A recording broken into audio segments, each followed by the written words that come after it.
سلام دوستای عزیزم. امروز قرار ساده ترین راه ترید ارز دیجیتال رو بهتون یاد بدم و با یک ابزار مهم به اسم RSI آشنا بشیم.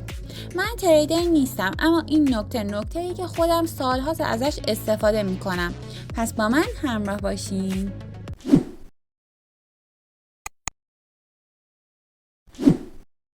خیلی وقتا شده که شروع به ترید با ارز دیجیتال کردین، اما نتونستین اون نتیجه دلخواهتون رو بگیرین و کلی ضرر کردین و با شکست روبرو شدین، یا حس کردین که شخصیتتون اصلا مناسب ترید نیست و خیلی احساسی عمل میکنین.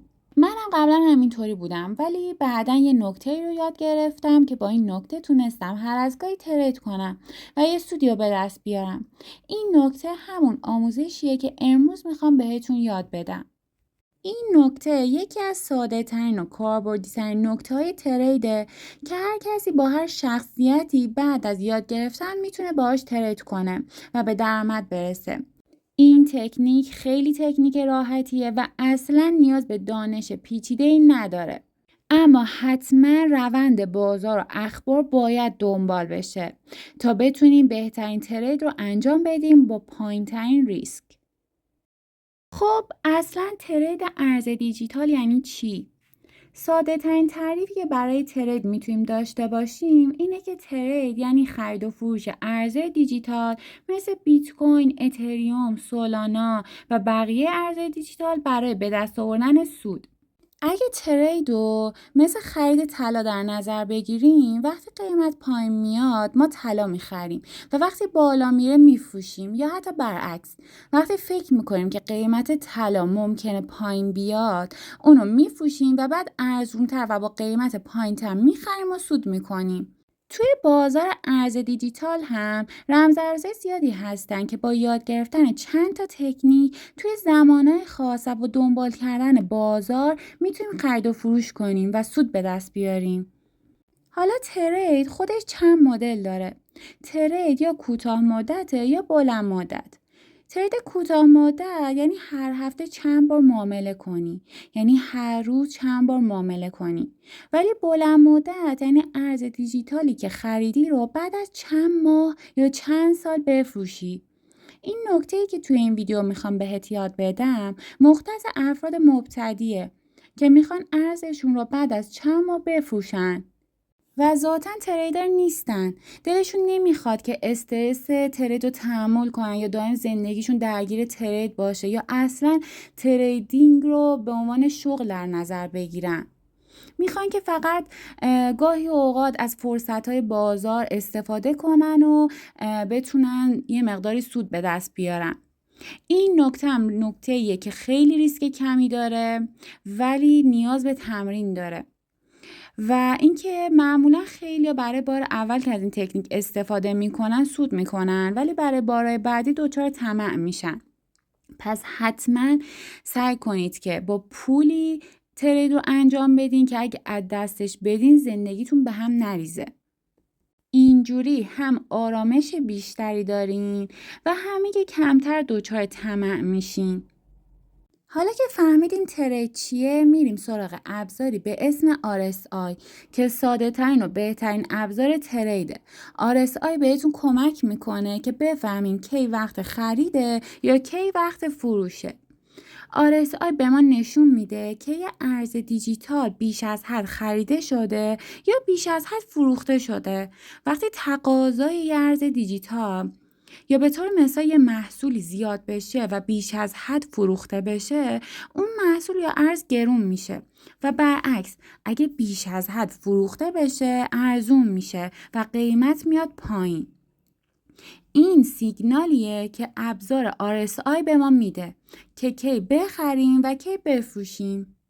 حالا چطور اندیکاتور RSI یا همون ابزار RSI رو فعال کنیم و ازش استفاده کنیم؟ اول باید یک اپلیکیشن نصب کنیم. میریم توی پلی استور و روی سرچ میزنیم. اینجا سرچ میکنیم تریدینگ ویو. این اپلیکیشن یه اپلیکیشنی هستش که بهمون کمک میکنه تا ما بتونیم ترید کنیم. خب این هستش. روش کلیک میکنم، اینستال میکنم. حالا من از قبل اینستال کردم و نیاز به آپدیت داره. خب بازش میکنم. این صفحه اوله. اینجا میتونید قیمت جهانی طلا رو و نقره رو هم ببینیم و باقی ارزها مثل بیت کوین، اتم. اگه ارزهای دیگه هم بخواید به واچ لیستتون اضافه کنید میتونید روی به علاوه کلیک کنید و وارد این صفحه بشین و بعد اون ارزی که میخواین رو اینجا سرچش کنین و پیداش کنین. حالا به طور مثال من اینجا ارز نیر رو سرچ میکنم و روی نیر USDT کلیک میکنم. این صفحه رو بر من باز میکنه که نشون دهنده نمودار نیر هست. خب از این صفحه میام بیرون و روی ارز بیت کوین کلیک میکنم و روی اون مربع کوچیک سمت راست کلیک میکنم و وارد صفحه نمودار بیت کوین میشم. حتما تایم فریم 4 ساعته رو انتخاب میکنیم به خاطر اینکه بهترین تایم فریم برای ترید هستش، برای افراد مبتدی. اگر که خیلی حرفه‌ای هستید که میتونید تو تایم فریم های پایین‌تر هم معامله کنین، ولی ما اینجا 4 ساعته رو انتخاب میکنیم. حالا میخوایم ابزار RSI رو فعال کنیم. برای این کار روی اون نمودار پایین سمت چپ کلیک میکنیم و این صفحه برای ما باز میشه. در داخل سرچ RSI رو سرچ میکنیم و RSI همون Relative Strength Index. روش کلیک میکنیم و با کلیک این ابزار رو فعال میکنیم. این صفحه رو میبندیم و میبینیم که نموداری پایین نمودار بیت کوینمون نشون داده میشه که همون نمودار همون ابزار RSI هستش. حالا این نمودار چی رو به ما نشون میداد؟ همونطور که گفتم نمودار RSI به ما نشون میده که توی چه قیمت‌هایی یک ارز بیش از حد خریده شده یا بیش از حد فروخته شده. RSI 2 تا محدوده داره، محدوده 30 و 70. اگر که نمودار بیشتر از محدوده 70 باشه یعنی اون ارز بیش از حد خریده شده. به طور مثال بیت کوین توی قیمت حدود $102,000 بیش از حد خریده شده و این مقدار بیشتر از 70 شده، یعنی قیمت زیاده، گرون شده ارز. یا دوباره وقتی بیت کوین به عدد حدود $106,000 رسیده یعنی بیش از حد خریده شده و ارز گرون شده. و وقتی بیت کوین به عدد حدود $80,000 رسیده یعنی بیش از حد فروخته شده. چون زیر محدوده 30 در نمودار RSI قرار گرفته. وقتی توی ابزار RSI نمودار بالاتر از محدوده 70 و پایینتر از محدوده 30 باشه یعنی زمان خرید و فروش و ترید ارز دیجیتاله. خب دوستای عزیزم، حالا که فهمیدیم RSI چی هستش و چطور کار میکنه، چند تا نکته مهم دیگه هم باید بهتون بگم. درسته که RSI یه ابزار فوق‌العاده است ولی جادو نمیکنه. یعنی نباید فقط چون RSI به زیر 30 رفته چشم بسته بخریم یا اگه بالای 70 رفته چشم بسته بفروشیم. RSI میتونه بالای 70 باشه اما تا مدت‌ها قیمت بالا بره یا پایین 30 باشه و تا مدت‌ها قیمت پایین بره. البته این نکته هم باید بهتون بگم که توی کوتاه مدت معمولا 5% سود رو میشه از طریق همین ابزار به دست آورد. ولی در کل چون ما میخوایم با ریسک کمتری کار کنیم باید همیشه روند بازار رو چک کنیم که برای چک کردن روند بازار ما باید حتما خط ترند یا خط روند رو رسم کنیم که همون خطی هستش که در تصویر میبینین. در واقع خط روند یه خط ساده است که روی نمودار میکشیم تا بفهمیم قیمت داره کجا میره. مثلا اگه قیمت داره میره بالا یه خط روند صعودی میکشیم و اگه پایین میره خط روند نزولی میکشیم.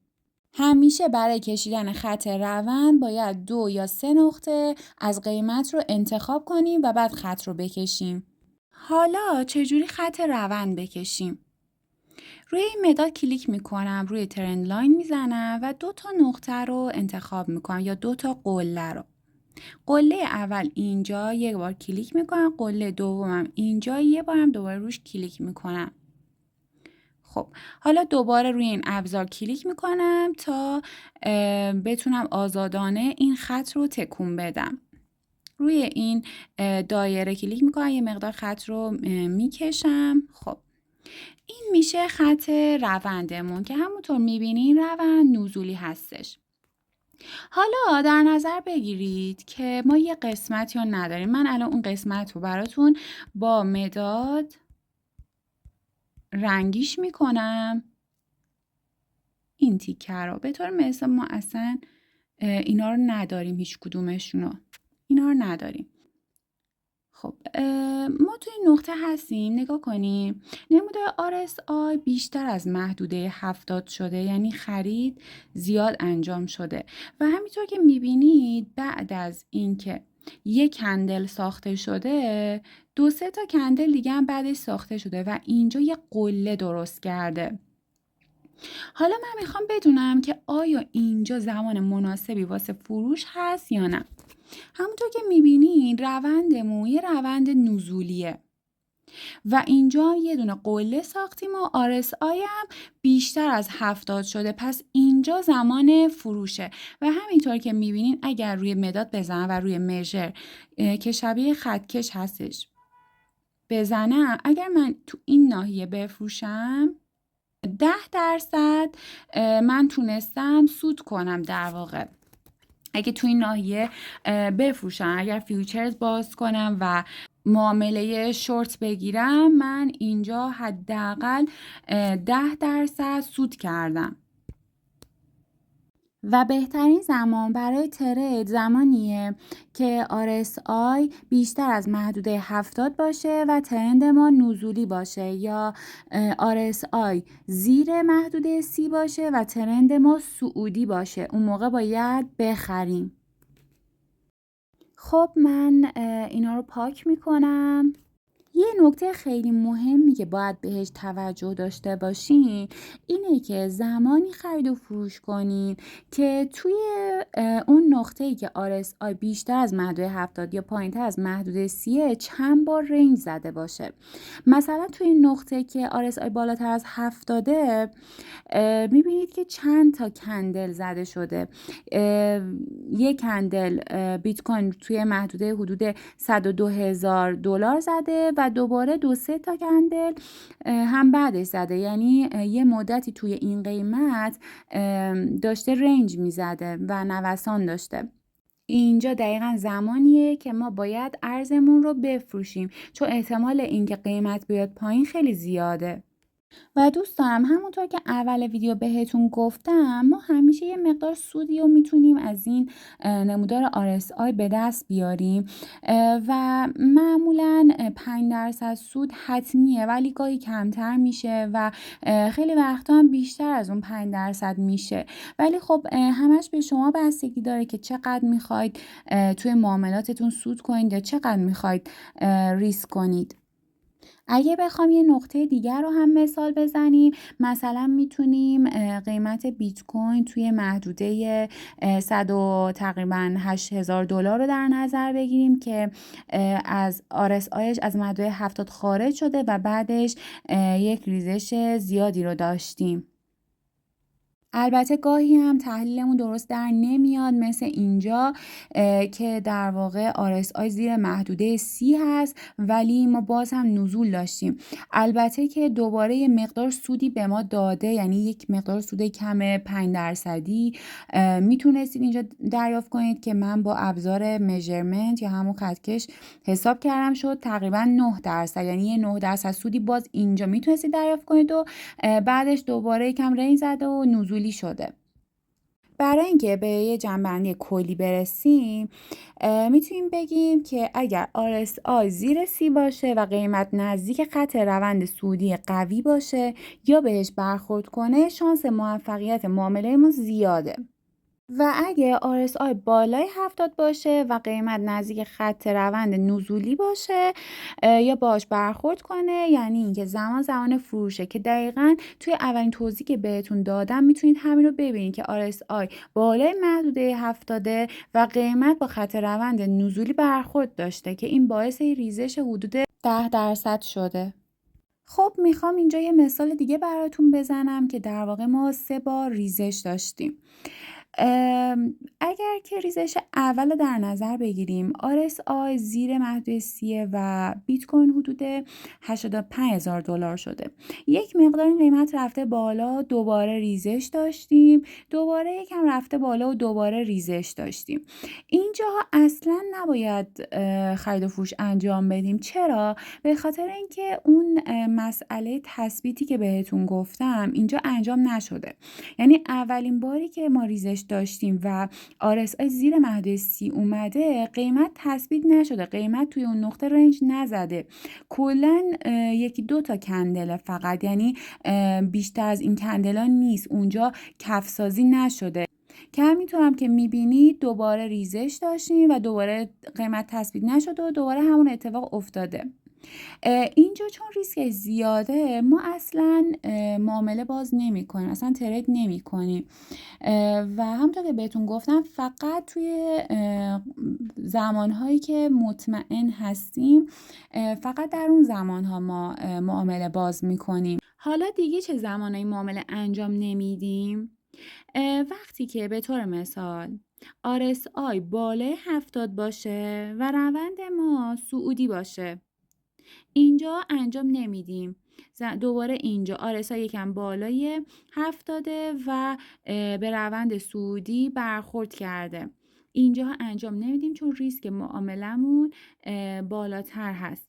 اما زمانی که روند ما نزولیه و RSI بالای 70 دقیقاً زمان فروش، زمانیه که ما معامله میکنیم و برعکس زمانی که روند ما صعودی هست و RSI زیر 30 باشه، اون وقت ما معامله رو انجام میدیم.